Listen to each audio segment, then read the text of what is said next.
So, let's go somewhere. 2 plus 2 equals 4. This is an immutable truth, forever and always true. True plus true equals 4.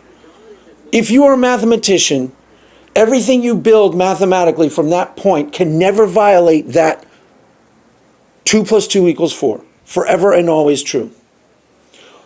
One of the problems with you atheists, okay, is that when you start getting off into the land of the philosophical,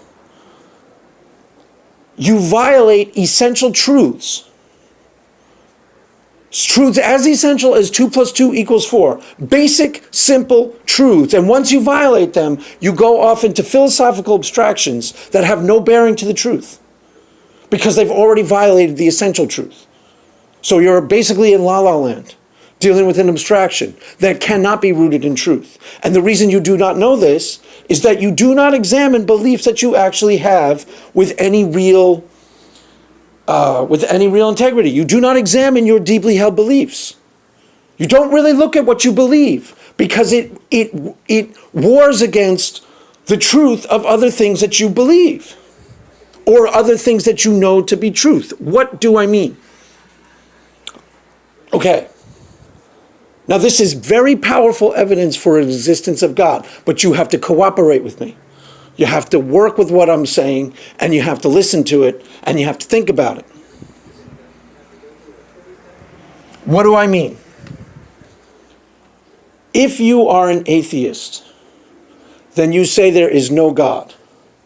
If there is no God, then we are a cosmic accident. Period. 2 plus 2 equals 4. There is no third option. Now, that doesn't necessarily mean it's the Christian God. It doesn't have to be Jesus Christ. We're not there yet. But there's two options.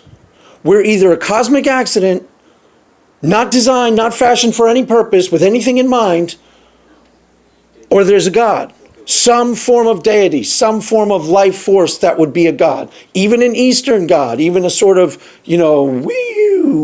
the force type of thing. It's only two options. So when you start dealing with things that you actually believe, if we're we're a cosmic accident, let's examine it. And you can see what things actually become not possible. And you can decide for yourself. Because if you look at it, we're a cosmic accident. If that's what you believe, then you have to push that idea forward and see how irrational it becomes in light of other things that you may believe. What do I mean? For example, personal destiny. If you believe that you are personal destiny in any way, shape, or form, then we can't be a cosmic accident. There has to be a God. The two are irreconcilable. Forever and always.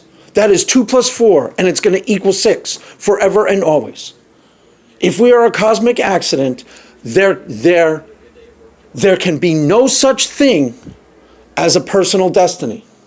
Michael Jordan was accidentally a basketball player. He wasn't born to be a basketball player. He just sort of picked up a ball one day, and he said, "Oh, I'm good at this. Let's roll." Now, with Michael Jordan, it's sort of in the realm of the plausible. But if we actually examine the belief, it becomes irrational and illogical almost completely. But you have to examine with an open heart. You can't do it dishonestly. Already I can hear your dishonesty, because you're already quarreling with things that are basic, simple truth. Basic, simple truth. 2 plus 2 does equal 4. There should be no quarrel with that. And if you are bringing up some philosophical, abstract gobbledygook to refute that, you're lying. You're spinning. You're off in forever false land. And you can say whatever you want, but it's not true. It's violation of basic truth, simple truth. And you do it philosophically often. Because there cannot be a personal destiny if we are a random cosmic accident. Now let's really look at the world we live in and see how illogical that would actually be. Let's just take 3 examples. Beethoven, Shakespeare, and let's say Vincent van Gogh. With Michael Jordan, it's pretty easy to go, oh, maybe that's an accident. Maybe he just, fast and strong and he happened to be good at hoops. When you start dealing with Beethoven, it becomes a lot harder to do because it becomes almost completely irrational. It becomes something you're either forcing yourself to believe despite the completely obvious evidence, the obvious evidence to your heart that if you go right now, I go ahead right now and go listen to the Ninth Symphony and really think about his life and really think about what he accomplished and all the symphonies he wrote and really think, is it logical or even rational at all? Could it even possibly be that he was not destined to do this, that he was not created to do this? No, it defies the imagination. It defies logic. It defies something deep inside of you that is God ordained and God put there, because it's just simply not true. It violates everything that you actually would think. And if that's not good enough, go to Shakespeare. Keep in mind, these are only three people. Three.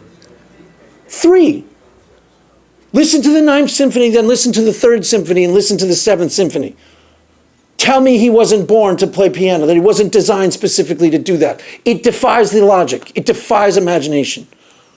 Then go to Shakespeare. Read Othello, read Hamlet. You don't even have to bother with anything else. Read those two plays and say to yourself, is it possible, is it even probable or likely that this is a random accident? That he just sort of stumbled upon a pen one day and said, I bet I'd be good at this. And from that spun all this. No, it defies logic. It is so obvious when you look at art. It is so obvious when you look at creation. The creation that people make in this world. It is so obvious that there's a creator that it doesn't even need to be asserted. Because it becomes so obvious. It speaks to your heart right away and it becomes immediately obvious. Now, that doesn't necessarily mean it's Jesus Christ, okay? We're not there yet. But it's pretty obvious that there's a God. It's pretty obvious that there is something divine about that. That there is something eternal. That there is something outside of human agency, a creative force that is inexplicable, mysterious, powerful, and forever. And ultimately, it's pretty obvious that it's good. These are not crazy, extraordinary claims. All you atheists always say, extraordinary claims require extraordinary proof. These are ordinary claims. These aren't extraordinary claims. Beethoven isn't some extraordinary thing that we've never heard of. You can turn on a radio right now and probably hear the Ninth Symphony. You can turn on the internet, go to YouTube right now and look him up. It's very well known, pretty famous. It's not extraordinary in any way, shape, or form. Listen to the Ninth Symphony and tell me that's not divine? Baloney. So obviously not true. Then go to Shakespeare and read Othello. Tell me that mysterious... The mysterious perfection of that creation doesn't automatically start insisting in divine agency. If you tell me that, I tell you in good conscience, false. False. It's so obviously true. This is why the Bible says, when you stand on that day, the power of God is clearly seen by the things created. That's the Bible. Clearly seen. You don't have to stop at Shakespeare. There are thousands of artists. Thousands. All of that cumulative effect of this creative energy of humankind. Go look at any of it and rationally say to yourself, this is a cosmic accident. It belies the imagination. It violates a deeply held sense of right and wrong. It violates something deeply within you. Why? Because it's so obviously not true. So obviously not true.